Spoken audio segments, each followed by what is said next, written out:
Welcome to the Carleena Show, where ordinary people share their hero's journey. I'm your host, Carleena Angwin, and this is episode 23 of the podcast.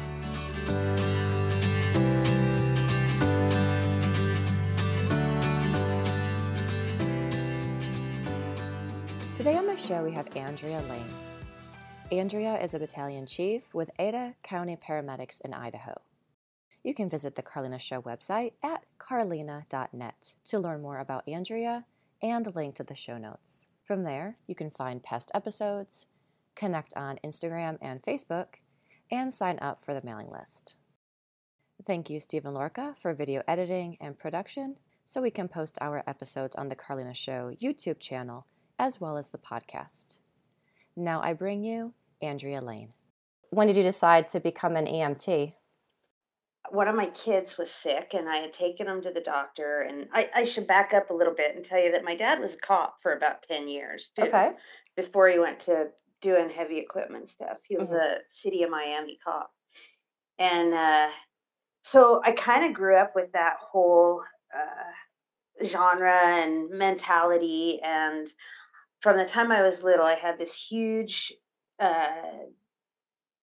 desire, I guess you would call it, to just help people, to be a catalyst and be socially responsible. And so I went back and forth a lot. I loved animals. That was my other thing. Had horses, I had dogs, and I really loved them. And so I'd go back and forth between, do I want to be a vet or do I want to be, I always thought I'd get into law enforcement. And so when I was overseas, I'm pre-vet major in college. One of my kids gets sick. I take him to the doctor. There's a Time magazine sitting in the lobby in the doctor's office, and I pick it up, and there's an article in there about first responders, EMS in particular. And I started reading it, and I thought, that'd be a cool job. But here I was overseas in the middle of this life, so I put the magazine down and filed that in the back and never thought about it again. And we moved to Idaho from Turkey. And there's no vet school. There was no vet school here at the time. And then I started thinking about the time that it would take me away from my family, and I didn't want to be away from my kids like that. So one day I saw the ambulance office in this little town, mountain home that we were in, and I thought, oh, I'm going to stop in there, and I'm just going to ask them how I go about getting a job with them. So I knocked on their door, and they answered their door, and I said, hey, how do I become an EMT? How do I do this? They said, oh, there's a class that just started last night. We can still get you into it. Be there, and then be here tomorrow morning at 8 o'clock. I was like, okay. So, and this is Idaho. It was winter at the time. I think it was about this time of year. And it was Mountain Home was like this really small town, and the class was in another town about 30 miles away. So I had to drive. So I drive 30 miles to class. I show up at the ambulance office the next morning. They said, did you go to class? Yeah, I went to class. Did you get in and get all your stuff taken care of? Yeah, I did. They gave me a radio and they gave me a pager, and they took me on a call. My very first call was that day, and I was hooked and never looked back. Wow. So your class, how long was your class? So that was just a basic EMT class. And at the time, I think those classes were only 12 weeks.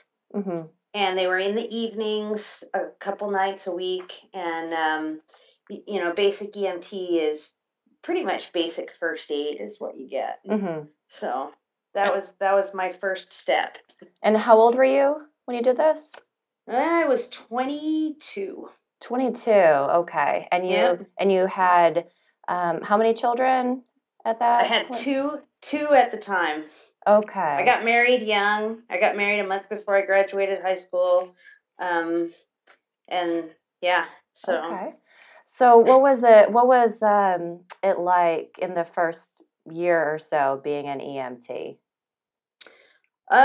It was pretty crazy, but it's a job that if you do it and you get hooked, it's like a big adrenaline rush. So it's almost like an addiction. People will start doing this job, and they want to do it all the time, to the point where they can burn themselves out really easily. And so that was the first thing. I definitely was addicted to it. It's you have downtime, but then you never know when the next call is coming in, and you never know what that next call is going to be. And when you're on the call, it's a challenge. It's mentally challenging. It's physically challenging, and pretty satisfying. And I think fit my personality. And that's the thing, is there's a personality type that does this job, and we like to make fast decisions, and we like fast results. And a lot of people laugh and joke about it that we're ADD, and we kind of are. So describe an average day. An average day for me now. I guess when you started, what was an average day like? Well, pretty much you go in to work. The off-going crew is getting off, so you generally stand around, drink some coffee, and chat in the morning. Laugh, a lot of dark humor, a lot of joking, things like that are coping mechanisms. Check out your equipment. Make sure everything is there that you might need for the next call, because you never know when it's coming in. And then you wait. And so sometimes you can wait a long time, and other times you get interrupted in the middle of what you're doing. But the call comes in, and those tones drop, and you get an adrenaline dump, and you're focused, and away you go. Take care of the patient, get them to the hospital, get back to the station, get things in order, and you're ready to go again. Okay. And that's pretty much how the days go. So how did things change from when you started out, when you were in your early 20s? And are you still an EMT, or did you retire? I'm a paramedic. Okay. I'm a paramedic now, and I'm actually a battalion chief with our department. So I'm a licensed paramedic, but my primary job now is managing what we call managing the system. So our whole response system, I'm responsible for it when I'm on shift. Okay. I've got 14 ambulances that I'm responsible for, and I make sure that they have everything that they need. I make sure that if they have a problem, I'm there to intervene and help them out. I'm there to make sure that they're doing what they're supposed to be doing, although mostly they're pretty good employees and they work autonomously. Every once in a while they need some guidance. Because a lot of them are 22 coming into the job. Right. And then still doing medicine whenever there's a bad call, have to go to those calls and still end up doing some medicine on those calls. But yeah. Okay. So walk me through a couple days that stick out in your mind. So when you look back over your career as a EMT and paramedic, what are maybe 2 or 3 days that stick out in your mind that stay with you? If you could kind of just walk me through those days. Yeah, I have so many, and most of them center on calls. A lot of them were calls that didn't necessarily turn out okay, but you feel like you did your best and things came together and they went well, or they're calls that, something about it touched you. Maybe it was a kid that was the same age as one of yours or something. So a couple of mine, that very first day that I showed up at the ambulance office for work, and we were checking out the ambulance, and my first partner, she was showing me all kinds of equipment and what they carried and what it did, and we get a call. And it was a call for an auto versus train. And it was my very first ambulance call ever. And I remember screaming down the freeway, 90 miles an hour, lights and sirens going. And in the back of my mind, well, there was a report on the news probably a couple weeks before about a whole family that was killed by a train. Which used to be a huge problem here because there were a lot of railroad crossings that were not marked. And so that was what I was thinking about. And I was like, oh man, I don't know if I can do this. I don't know if I can handle this. I don't know if I can see dead kids, all the way out there. It turns out it was one guy, and he had died. The life flight helicopter had been launched, and they got there about the same time as us. And I remember the medic that was on the helicopter at the time just walking me through stuff and showing me stuff and saying, this is what sub-Q air feels like, and this is what this is, and this is what this looks like. And it was a huge learning experience, and it's kind of surreal because it was the first time I'd been around a dead person. And here we are kind of using him as a teaching tool. And I remember his name to this day. Every once in a while, I'll see there's a trucking company here that has his last name, and I always think of him. And so, yeah, that one definitely sticks out in my mind. Another one that sticks out in my mind was I got called, this is several years later, but I was still working down in that small town, and we got called out to a little farming community. And it was winter, and it had snowed, and there was about a foot of snow on the ground, maybe more, maybe a little more than a foot. And some of those driveways are real long. And so we pulled up at their house, and it's a super long driveway. And I told my partner who was driving, I said, don't pull down the driveway, because if we get stuck, then we can't get out and we can't transport the patient. And this was for an infant in cardiac arrest. So I took off up the driveway. My partner was going to grab equipment and follow me up the driveway. And I got to the house and knocked on the door, and the lady opened the door, and she grabbed me by my coat, and it was a split level house, and she threw me up the first flight of stairs. And I remember stumbling, and I fell, and she's coming at me again, and I said, stop. I told her, you need to back off. If you hurt me, I can't help your baby. And she's like, I'm sorry. And just about then, the grandfather comes around the corner, and he's holding this baby, and the baby is bluer than I've ever seen a person before, and has blood all over his face. And my first thought was, what happened to this baby?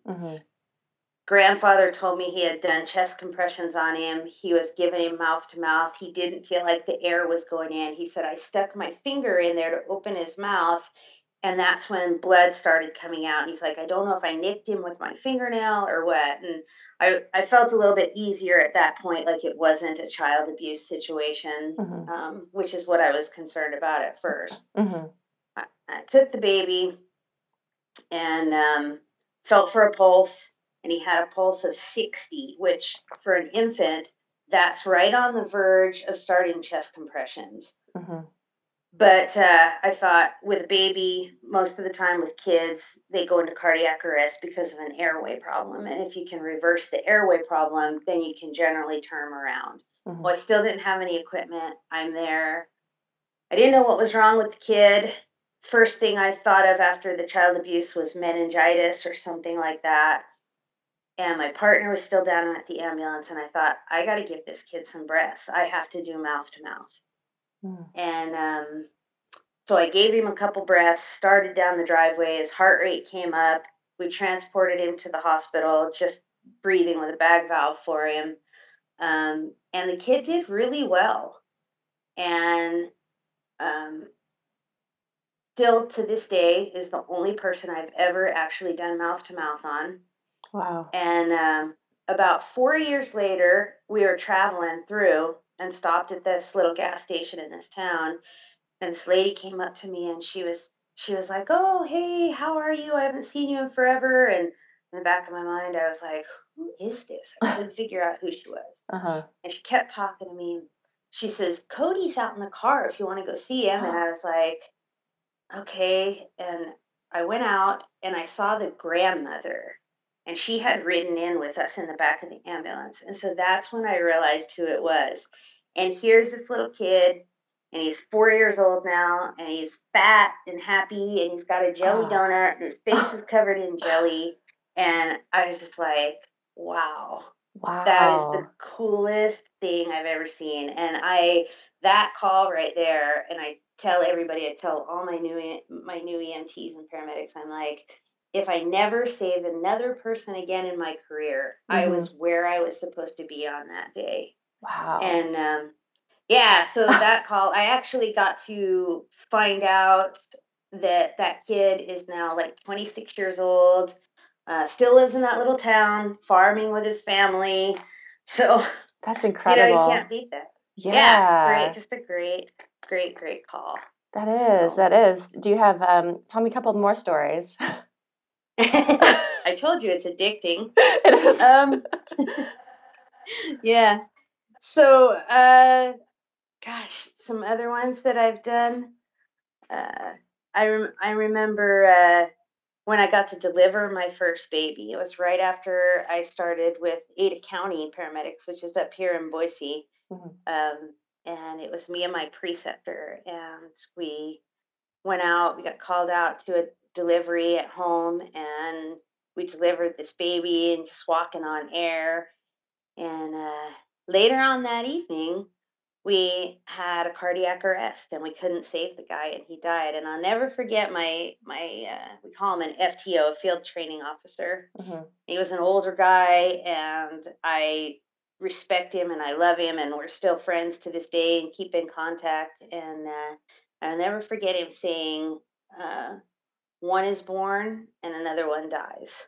Wow. And he said, that's how it always works. Yeah. And I remember when I was a kid, I read the James Herriot novel, All Creatures Great and Small, and I remembered the saying from the Bible, and it was, there's a time to live and there's a time to die, and that's kind of what went through my mind. And that passage from the Bible has huge meaning for me. Yeah. In this job, but right. That was kind of my first introduction to that whole the Joseph Campbell's belief and the mythological beliefs of life comes from death. And it does. They go together. It's just both two different sides of the same coin. Right. So. And you'd mentioned in the Joseph Campbell group that you saw comparisons between your career as an EMT and paramedic and the hero's journey. So could you talk a little bit about that? And I think now that I'm getting ready to retire, I can look at it as a journey and make that comparison. You definitely have your calling to your adventure, and it's a life of service, and you either accept it or you reject it. And I accepted it. And prior to that call, I remember I was unsure of what I wanted to do with my life and where I wanted to go with my life. And as soon as I accepted that challenge, my life had direction. And I was following that path. And I had a lot of mentors, a lot of people that helped me along the way. One of the biggest things I think is where you go to that dark place and you face your fears and you face your challenges, and then you reap the rewards for facing that. Where did you face your challenges? Well, I think there's a lot of challenges in this job. I think your first challenges are, for me, was being comfortable with death. I was very uncomfortable being around it, and being around people who are dying. And over the years, I've learned to accept it, and I've learned that it is a part of life, and that it doesn't have to be this horrible thing. I've seen some amazing and beautiful deaths. We had a call one time for a cardiac arrest. We call it a code, and we showed up, and these young kids, I say young kids, they were probably in their 20s. They answered the door, and they all had a glass of wine in their hands, and there was 40s music playing in the background, and we They welcomed us into their home, and their dad was in a hospital bed in the living room, and he had just passed away. And they said, we don't want anything done. We just didn't know what we should do.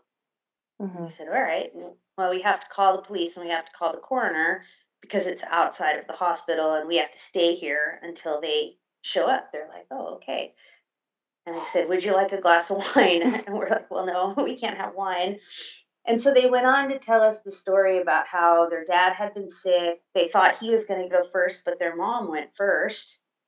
And so they were there taking care of their dad. And one of the sons and the dad they were supposed to have gotten on a plane that day because the dad had said he wanted to go to the beach one last time. Mhm. And but he ended up too sick to go, so they can't. They had to back out of it. And they told us this story of how he was just such an amazing person and the things that he had done for them and how they stayed there and sat by his side when he took his last breath. And it was just super inspirational, and Yeah. it was just one of those things. I was like, this is how death should be. This is how it should be. And Wow. we fight so hard sometimes to save people that we probably shouldn't because we're just putting them through more suffering. But again, that's a test because that's your morality that you're pitting against somebody else's. And I've come to understand the difficult decision that is, and Mhm. to respect people's decisions that they make. Mhm. So there's always tests. A lot of times you face things that scare you immensely. You have to go into situations where there are violent people and take care of them. You have to go into houses that are so filthy that you don't even want to touch anything, but you have to go in there and you have to treat the person who lives there with respect and with dignity, and you have to take care of them. Mhm. And so, yeah, there's a lot of challenges like that you have to face and cross that threshold and come out the other side. And just a lot of my beliefs have been challenged throughout the years, and I've changed a lot of my beliefs based on some of the things I've seen and some of the things I've gone through. And Like what? Like what, for example? oh, things like drug abuse and addiction. Mhm. I came into this job thinking that only, really bad people were addicted and people that didn't care and people, and you come into this and you see people that are just like you, except they have this problem. Mhm. And people that you would never expect to have it. And you start to realize that this is out of their control and how much it can ruin lives. And we used to pick up a guy that was homeless, and he was one of our regulars. We have people that we call regulars, they call us all the time. And Mhm. he was always drunk when we picked him up. And I was working with a gal one time. She was one of the first paramedics, uh, one of the first females to ever become a paramedic in the nation. Mhm. And I had the honor of working with her. And we went out on this guy one day and we took him to the hospital and we dropped him off. And she had gone to a pretty prestigious college back east, and was pretty classy lady, and I respected her a lot. And we took this guy to the hospital and we got in the ambulance, and she said, I went to school with him. Oh, And I wow. said, really? I was really surprised. And you went to school with him? I said, was he like that back then? And she said, no, he was a normal kid, just like the rest of us. And I Wow. was like, wow, that's kind of blew me away. And I always told people that, and I'd pick him up after that and kind of look at him a whole lot different. And I remember when he died, we read his obituary in the paper, and we found out that he had a wife and he had kids and he had this whole other life. And, to this day, I don't know what happened to him to make him end up on the streets and addicted to alcohol. Mhm. But it just makes you think about people differently and about that situation a whole lot differently. Mhm. So, Mhm. What were some other ways that your beliefs were challenged? Like I said, the belief that you start out thinking that you're going to save everyone, and you find out real early on that that's out of your hands, that you can't save everyone. So that's a big one that gets challenged. The fact that you have control, and you learn that you really don't have control, and it's completely out of your hands, and from one minute to the next, life can change. So you're either ready for it and accept it, or you fight against it. And a lot of people fight against it quite a bit. And I've learned to kind of accept those. And it's not always easy, but you go on and you move to the next phase of your life. So, did you notice that you saw an increase in substance abuse calls later on in your career? Was there a change in the number? Yeah, we see a huge number of substance abuse calls. A lot of now our biggest problem is prescription narcotics and heroin. And those are immensely dangerous drugs at this point in time. And we go out on a lot of kids that are using them. I've gone out on families where they've gone upstairs and found their son or daughter dead, and it's just heartbreaking. It really is. Wow. And to watch these families struggle, and they try to do everything that they can, but you can't change someone. They have to want to change themselves. And I guess that's another belief that I have held that was challenged. You're not going to force somebody to change. That they have to find the desire to do that within themselves. And what a difficult thing for a parent to watch that going on and not be able to do anything about it. Yeah. So, yeah. Has your career taken a toll on your emotional health? It has, off and on. There have been times where I've been pretty low, but I think that I think through my beliefs, I have learned to cope with it and to deal with it. Like I said, I've learned that you don't get just the good or just the bad. You get them both together, and you can't have one without the other. And so I think it's been a little easier for me to accept that. And when I do have, I just had a week that I just had a horrific week at work, and I dealt with an active shooter situation with kids involved, and I had a baby in cardiac arrest, and then had to deal with my friend's husband dying, who was also one of our paramedics, and it happened while I was on shift, and so we were dealing with that. And then the very next morning, before I got off of work, had a 17-year-old that hung herself, and her mom found her. And yeah, and I got off work, and I was exhausted, and things are always worse when you're tired. And I kept thinking, I could retire early. I could leave now. It's not going to hurt me that bad. I don't have to stay until April. I can leave now. And I drove home. I live about 4 hours from down here where I work. So I'm only down here on the days that I'm working. And then I'm up north in North Idaho on my days off. And my husband is a retired Boise firefighter, and just great at holding space for me and letting me vent. And by the next morning when I woke up, I felt a whole lot better and could kind of process everything that went on. And so I think, you have to sometimes just sit with those feelings and with being upset, and just experience it and process it. And then, just remember it, let it you don't ever forget, but try to use that as a positive thing in your life. So, yeah. How do you and your coworkers support each other? We talk a lot.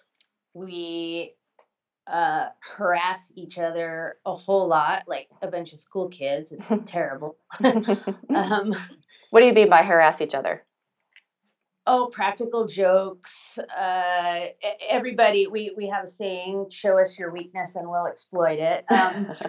But everybody knows that it's done in jest, and we care about each other. And when the chips are down, that you can count on each other. We do. We do use alcohol a lot of times to numb it, and I'll say that it's become a bigger problem in our department in the last few years, I think, because there are a lot of people that are probably misusing alcohol for that purpose, and so we've been dealing with some of that. We do have a peer counseling team of which I'm a part, and we have several counselors that we send people to. We had, it's probably been I think it's been 4 years now, but we had 2 of our medics take their own lives within a year of each other.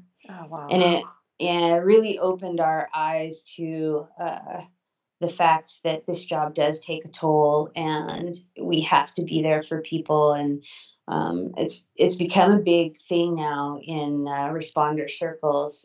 Everybody's talking about the number of suicides, police officers, firefighters, and paramedics, and trying to focus on helping them and making it not for a long time, it was such a taboo thing to admit that you were having a problem with a call you went on or with life in general. And so I think we've made huge strides in getting people to open up and admit it and seek help. And so hopefully we'll start seeing those numbers come down, because nationwide they've risen. They're pretty bad. So. And why do you think it's because of the stress of the job, or has something changed in the past few years? My personal beliefs, and I went back to school, and this is kind of my focus for when I retire, is helping these new medics that are coming up, and trying to help them get through some of these hurdles and things. My belief is that the job does affect us, but even more so, life affects people.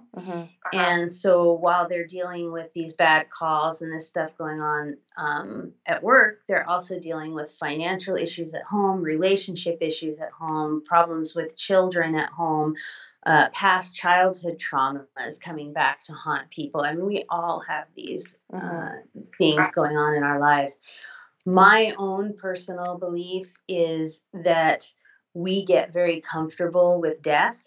Cops, firemen, and paramedics and EMTs, we get very comfortable with death, and we not only get comfortable with it, you'll hear us say it over and over again, there are things that are worse than death.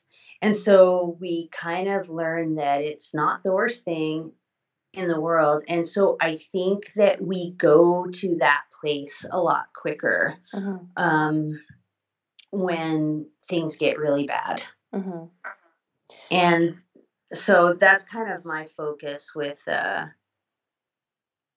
when I talk to people is, when you're dead, you're dead, but you don't realize how it impacts everybody else that is still there. And so that's some of the stuff that we talk about.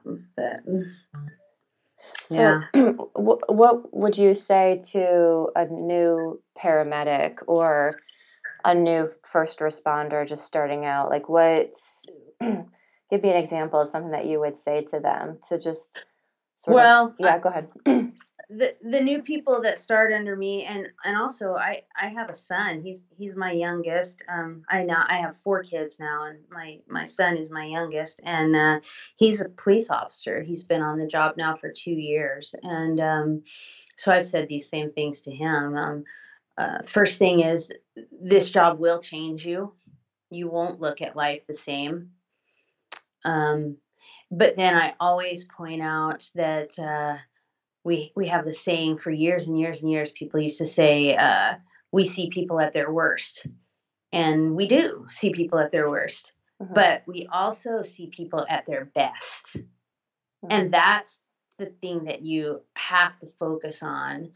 And you have to realize that without the worst, you wouldn't ever have the best, because it wouldn't, those people wouldn't have to act, and they wouldn't have to do the things that they do. So, you have to accept that worst for what it is. It's a catalyst. It's a lesson. Focus on the good stuff. If you are having trouble, talk it out. Talk to somebody. Feel what you're feeling, but talk to somebody. There's a great new technique out there that they're using now called EMDR, and I highly recommend it to a lot. I just sat at the hospital at the breakfast table with 3 of my crews yesterday morning, telling them about EMDR and urging them, if you're having trouble and if you need help, go see this counselor, and they do this, and it can help. So, can you describe briefly what is EMDR? Yeah, so they've done a lot of research about what happens in a traumatic situation, and basically the pathways of the brain that move things to your long-term memory don't get activated. They don't develop even for that particular memory. And so that stays in your short-term memory. And so you end up with this loop where the feelings and the entire scene that you've seen, you feel like it's still occurring. And so that's why you get people that have flashbacks, or they'll smell something and they go right back into that whatever the traumatic event was. And what EMDR is it's a method that activates both hemispheres of your brain, and it allows those connections from it's from your amygdala into your long-term memory. So you still remember the incident, but it's not right there in your face, like it's still going on. It's in your long-term memory. And so you can kind of bring it up and realize that that's not happening to you right now. And it makes it a whole lot easier for people to deal with situations like that. Okay. Yeah. So, what's next for you? You said that you're retiring in April. Is that right? Yep. April 16th is my last day. Okay. And so what's next for you after that? First of all, taking care of myself. So a lot of travel. We're buying a motorhome. Going to do quite a bit of traveling and enjoying ourselves. For my bliss, my release is working with herding dogs. I have border collies, and I compete with them in sheep and cattle dog trials. And so I'm planning on doing a whole lot more of that. My husband loves it. He doesn't work dogs, but he likes to go and watch me work mine, and enjoy all of our friends that do that and everything. And then there's the helping other responders, and I've become involved with a group here in Idaho, First Responder Health and Wellness Collaborative, and that's one of our primary focuses is mental health for responders in the state of Idaho. So I've been doing some work with them, doing a lot of research. I'll have a blog out there, and things like that. Just trying to give back a little bit to a job that I think gave me so much. Yeah. Well, cool. Is there anything else that you wanted to share? Anything else that people should know about life as a EMT paramedic? Just that it's a great job. You witness some of the most profound moments of human existence doing that job, and it just makes you really appreciate the things in your life. And yeah, it's just been a great job, great career choice. I recommend it to people who ask me about it. Yeah. Okay. Well, good. Well, thank you so much, Andrea, for sharing your journey and your insights and everything. I feel like I've learned a lot about that career. So so thank you. Oh, you're welcome. I enjoyed it.